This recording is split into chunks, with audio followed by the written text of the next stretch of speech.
Hello दोस्तों, स्वागत है आपका हमारे इस चैनल द स्टडी यहाँ पर। अपने यूपी एग्जाम से रिलेटेड आज हम आपको अपनी हिंदी की आखिरी क्लास पढ़ाएंगे, क्योंकि यूपी एग्जाम से रिलेटेड ये हमारी हिंदी की आखिरी क्लास होगी, क्योंकि आज आप लोगों का लास्ट एग्जाम है, लास्ट डे आप लोगों का एग्जाम है। इसलिए ये जो है अब हमारा आखिरी क्लास होगा, आखिरी दिन का क्लास, और ये आखिरी वीडियो यूपी एग्जाम से रिलेटेड। और इसको जो है जिनका एग्जाम है वो तो देख ही लें, जिनका हो चुका है वो भी जरूर देख लें, क्योंकि ये सब कहीं भी पूछ सकता है किसी भी एग्जाम में, केवल थंबनेल देख के ना, ये आपसे विनम्र निवेदन है। तो दोस्तों, हमारी यूपी एग्जाम से रिलेटेड आज हम आपको एक हिंदी की और एक जीके जीएस की, अब इसको लेकर हमारा जो 20 क्लास आपका हो जाएगा, 20 class Hindi, 20 class GK GS, और 10 क्लासेस हम करंट अफेयर्स के आपको पहले ही दे चुके हैं। ये सारे 50 क्लासेस जिनका पेपर है आज, वो जरूर जाके जरूर देख लें, और जिनका नहीं भी है, जिनका हो चुका है, जो नहीं भरे हैं, वो भी जाकर हमारे वीडियोस देख लें, क्योंकि ये सब कहीं भी पूछ सकता है। इस पे किसी क्वेश्चन पे नहीं लिखा है कि केवल यूपीपी एग्जाम में आएगा, वो कहीं भी पूछ सकता है।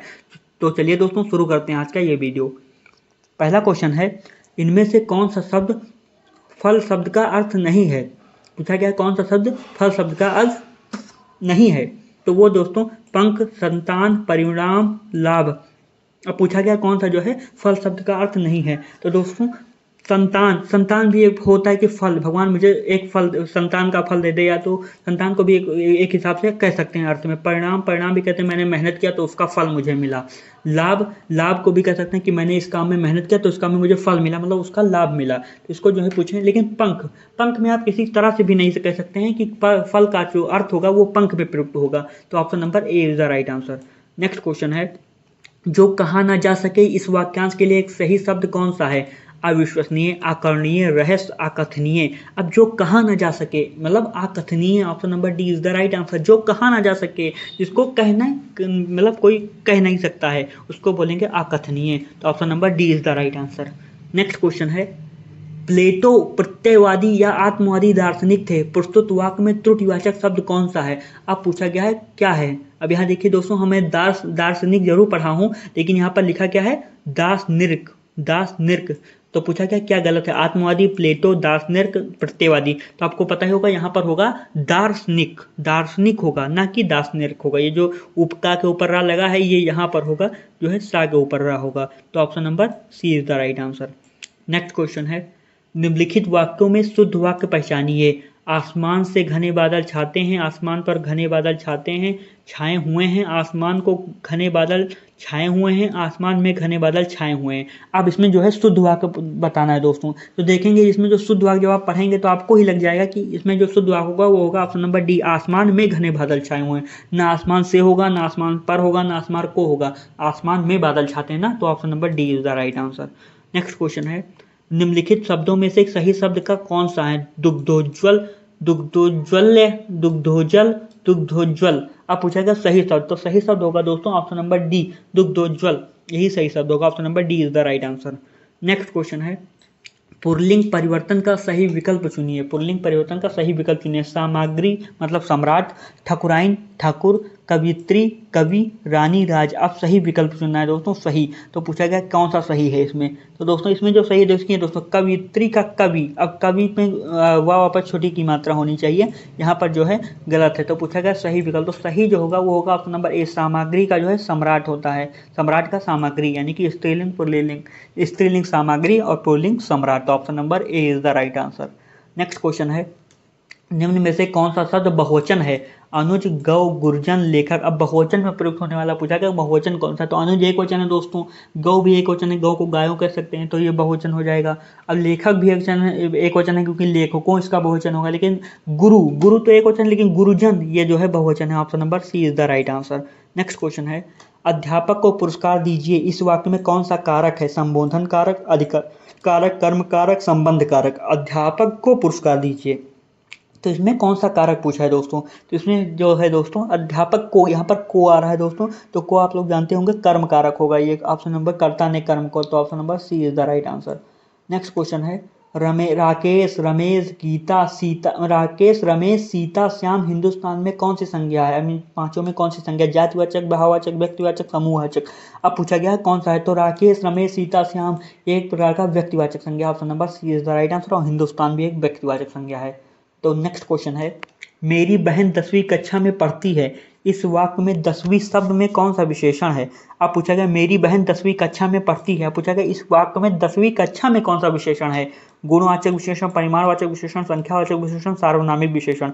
तो इसमें जो विशेषण होगा वो है संख्यावाचक विशेषण, क्योंकि 10वीं आ रहा है, 9वीं 10वीं 11वीं 12वीं एक संख्या बता रहा है ना, तो option number C is the right answer, संख्यावाचक विशेषण। नेक्स्ट क्वेश्चन है, शायद आज आप ज्यादा व्यस्त हैं, इस वाक्य में ज्यादा किस प्रकार का विशेषण है? परिमाणवाचक विशेषण, गुणवाचक विशेषण, संख्यावाचक विशेषण, सार्वनामिक विशेषण। अब पूछा गया है आज आप शायद आप ज्यादा व्यस्त हैं, ज्यादा जब पूछा गया ज्यादा, यहाँ परिमाणवाचक विशेषण होगा, option number A is the right answer. अगर इसमें भी पूछे कौन सा परिमाण निश्चित क्या अनिश्चित, तो ये अनिश्चित परिमाणवाचक विशेषण होगा, क्योंकि ज्यादा कम एक प्रकार की कोई क्वांटिटी नहीं बता रही है, तो option number A is the right answer. Next question है, मोहन पिताजी को पत्र लिख रहा है, वाक्य में क्रिया का कौन सा भेद प्रयुक्त हुआ है? रिक्त स्थान के लिए मतलब कौन सा भेद प्रयुक्त हुआ? सकर्मक, नाम धातु, प्रेरणार्थक, आकर्मक। अब पूछेगा क्रिया कौन सा रूप, तो मोहन पिताजी को पत्र लिख रहा है, तो एक प्रकार की सकर्मक क्रिया है, एक बार को सकर्मक काम है, तो option number A is the right answer, सकर्मक क्रिया। नेक्स्ट क्वेश्चन है, मंदिर में जाने के बाद मन को शांति मिली है, दिए वाक्य का काल पहचानिए। अपूर्ण भूतकाल, सामान्य वर्तमान काल, पूर्ण वर्तमान काल, सामान्य भूतकाल। अब क्या पूछेगा, मंदिर में जाने के बाद मन को शांति मिली है।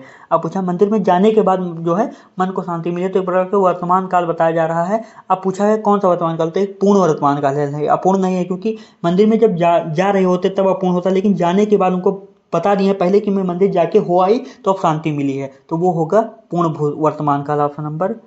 Option number C is the right answer. Next question है, इनमें से स्थितिवाचक अव्यय कौन सा है? यहाँ, जहाँ, वहाँ, बाहर।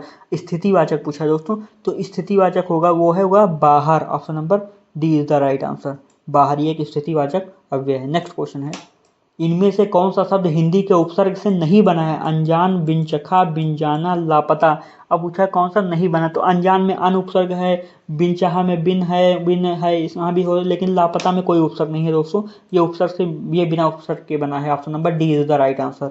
नेक्स्ट क्वेश्चन है, तद्धित प्रत्यय धातु के अंत में लग कर कर्तावाचक शब्द का निर्माण करते हैं, संज्ञा, सर्वनाम और विशेषण शब्दों के अंत में जोड़ते हैं, केवल संज्ञा में जोड़ते हैं, इनमें से कोई नहीं।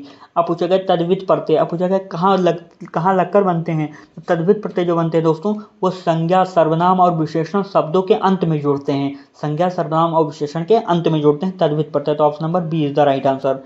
नेक्स्ट क्वेश्चन है, अध्यापिकाएं इस शब्द के वचन आधार पर निम्नलिखित विकल्पों में से सही संधि विच्छेद का चयन करें। सॉरी दोस्तों, अध्यापिकाएं पूछा गया है कि क्या इसका सही होगा संधि विच्छेद? अध्यापिका धन इकाएं, अध्यापिका धन ए, अध्यापिका धन ए, अध्यापिका धन ए। तो इसका जो सही विकल्प होगा दोस्तों वो होगा अध्यापिका धन ए, option number D is the right answer. सही विकल्प होगा option number D is the right answer, यहाँ पर जो है ए पर चांद बिंदी होगी। नेक्स्ट क्वेश्चन है, मतदाता में कौन सा समास है? बहुब्रीहि समास, द्विगु समास, द्वंद्व समास, तत्पुरुष समास। अब पूछा गया मतदाता में कौन सा समास है, तो मतदाता में जो समास है दोस्तों वो है मतदाता में तत्पुरुष समास, option number D is the right answer. Next question है, रामू जो बड़ा खिलाड़ी है कल उसकी टीम टूट गई, इस वाक्य में उचित विराम चिन्ह कौन सा है? अर्ध विराम, अल्प विराम, विवरण चिन्ह, लाघव चिन्ह।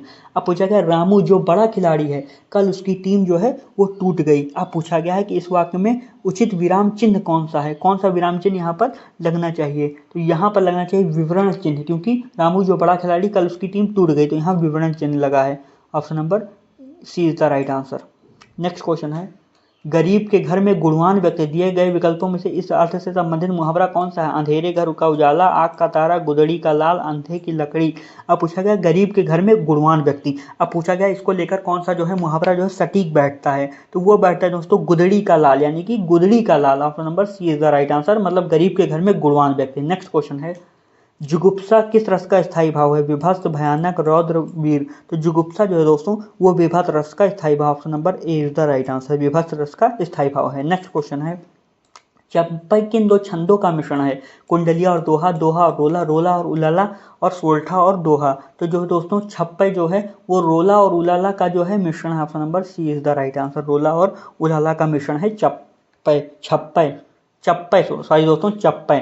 नेक्स्ट क्वेश्चन है, जहां अनेक व्यंजनों की एक बार स्वपूर्णतः व क्रमशः आवृत्ति हो वहां कौन सा प्रास प्रयुक्त होता है? छेकानुप्रास, वक्रोक्ति, नृत्यानुप्रास, लाटानुप्रास, जहाँ अनेक व्यंजनों की एक बार स्वापूर्ता व क्रमशः आवृत्ति हो, वहाँ पूछा गया है कौन सा प्रास प्रयुक्त होता है, तो वहाँ प्रयुक्त होता है दोस्तों छेका अनुप्रास। Option number A is the right answer. Next question है, ग्राम किस रचनाकार की प्रथम कहानी है? नंद दुलारे वाजपेयी, महादेवी वर्मा, डॉक्टर रामविलास शर्मा, जयशंकर प्रसाद। क्या पूछा गया? ग्राम जो है किस रचनाकार की प्रथम कहानी है? तो ग्राम जो है दोस्तों जयशंकर प्रसाद की जो है प्रथम कहानी है। Option number D is the right answer. Jaishankar Prasad ji की प्रथम कहानी। जयशंकर प्रसाद ने बहुत सारे लिखे हैं, जैसे कामायनी भी जयशंकर प्रसाद की रचना, ग्राम भी है, ऐसे कई सारे हैं। नेक्स्ट क्वेश्चन है, नेक्स्ट और आखिरी क्वेश्चन हिंदी का, इस वीडियो का भी और इस यूपीपी एग्जाम से रिलेटेड भी, ये हमारा आखिरी वीडियो, तो ये हमारा आखिरी क्वेश्चन है के हिसाब से। हिंदी में दूसरा ज्ञानपीठ पुरस्कार पाने वाले साहित्यकार कौन थे? दूसरा पूछा गया है सुमित्रा नंदन पंत, रामधारी सिंह दिनकर, अज्ञे अमृत राय। अब पूछा गया दूसरे व्यक्ति कौन थे, तो दूसरे व्यक्ति थे दोस्तों Ramdhari Singh Dinkar ji. Option number B is the right answer. ये जो है दूसरी बार ज्ञानपीठ पुरस्कार पाने वाले दूसरे व्यक्ति थे। Option number B is the right answer. तो दोस्तों हमारी यूपीपी से एग्जाम से रिलेटेड अब हिंदी की क्लासेस और अब यहीं खत्म हो जाएंगी, क्योंकि आज आप लोगों का आखिरी पेपर है समझ लीजिए। तो अब यहीं पे हमारी क्लास खत्म हो जाएगी, और बीच बीच में हम आपको देते रहेंगे नॉलेजेबल वीडियो स्टडी से रिलेटेड, चाहे वो संधि हो गया या लेखक या उनकी रचनाएं होंगी, कई सारे, मतलब बीच बीच में हम आपको मतलब छोटे वीडियो भी देते रहेंगे नॉलेज से रिलेटेड, यानी कि जो आपके एग्जाम में किसी ना किसी एग्जाम में जरूर आएगा। तो दोस्तों आशा करता हूँ आपको वीडियो पसंद आई होगी, और वीडियो के अंत तक बने रहने के लिए आपका बहुत बहुत धन्यवाद।